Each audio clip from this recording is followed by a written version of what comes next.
మరి కాసేపట్లో Hyderabad Saroor Nagar police station కు రాబోతున్నారు సినీ నటి మాధవీలత. సోషల్ మీడియా వేదికగా షిరిడి సాయిబాబాపై ఆమె చేసిన వ్యాఖ్యలు తీవ్ర దుమారం రేపుతున్నాయి. దీంతో ఆమెపై కేసు నమోదు చేసిన పోలీసులు ఉదయం 10 గంటలకు సరూర్ నగర్ పిఎస్ లో విచారణకు హాజరు కావాలని అన్నారు.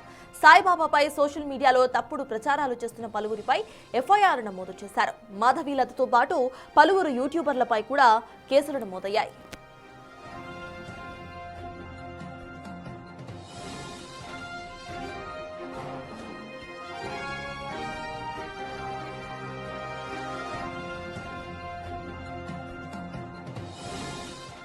షిరిడి సాయిబాబాపై అసత్య ప్రచారాలు చేస్తున్నారని షిరిడి సాయి భక్త ఐక్య వేదిక సరూర్ నగర్ పోలీస్ స్టేషన్లో ఫిర్యాదు చేశారు.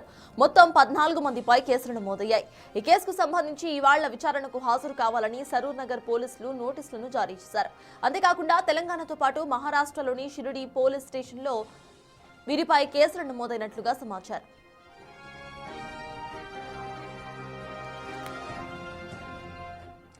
మరి కాసేపట్లో ఇటు సినీ నటి మాధవీలత ఇటు సరూర్ నగర్ పోలీస్ స్టేషన్ లో హాజరు కాబోతున్నారు. దీనికి సంబంధించిన పూర్తి అప్డేట్స్ మా ప్రతినిధి సురేష్ అందిస్తారు. సురేష్, చెప్పండి, ఇటు మాధవీలతకు ఇది మొదటిసారి కాదు, గతంలో కూడా ఇటువంటి వ్యాఖ్యలు ఆవిడ చేస్తున్న సందర్భాలు ఎన్నో ఉన్నాయి. అయితే ఇవాల్టి కేసుని ఎలా చూడాలంటారు? పోలీసులు ఎలా విచారించే అవకాశం ఉందనుకోవాలి? అప్డేట్స్ ఏంటి సురేష్?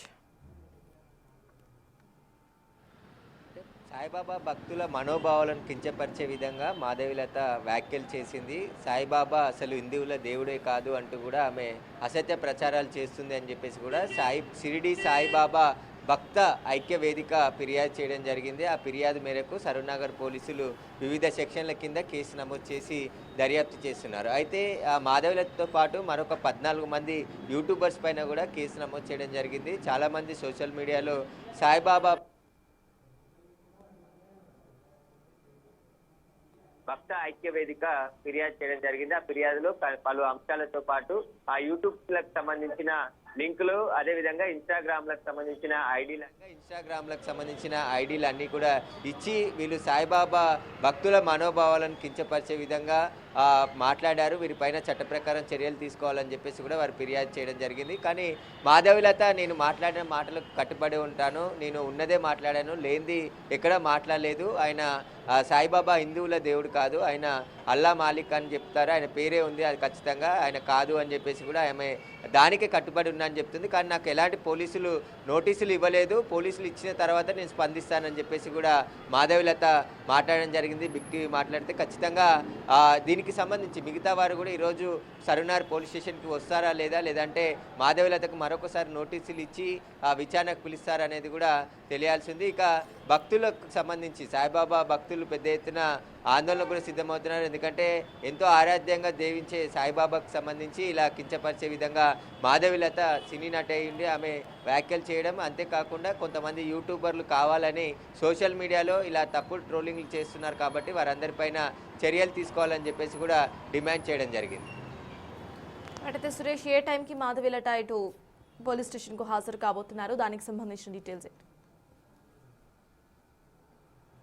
మాధవీలత ప్రస్తుతం అయితే పోలీస్ స్టేషన్కి రావట్లేదనే చెప్తుంది. ఎందుకంటే తనకు ఎలాంటి ఇన్ఫర్మేషన్ లేదు కేసుకు సంబంధించి, నాకు నోటీసులు రాలేదు అని చెప్పేసి నిన్న బిగ్ టీవీ మాధవీలతతో మాట్లాడిన సందర్భంలో చెప్పడం జరిగింది. కాబట్టి పోలీసులు మళ్ళీ ఒకసారి నోటీసులు ఇస్తారా లేదంటే ఈ కేసుకు సంబంధించి ఆమెని విచారణకు ఈరోజు రమ్మని చెప్పారు కాబట్టి వస్తుందా లేదా అనే దానికి సంబంధించి కూడా పోలీసులు వెయిట్ చేస్తున్నటువంటి పరిస్థితి. 10 గంటల తర్వాత ఒకవేళ ఈరోజు రాకుంటే మరొకసారి నోటీసులు ఇచ్చి విచారణకు పిలిచే అవకాశం కనబడుతుంది.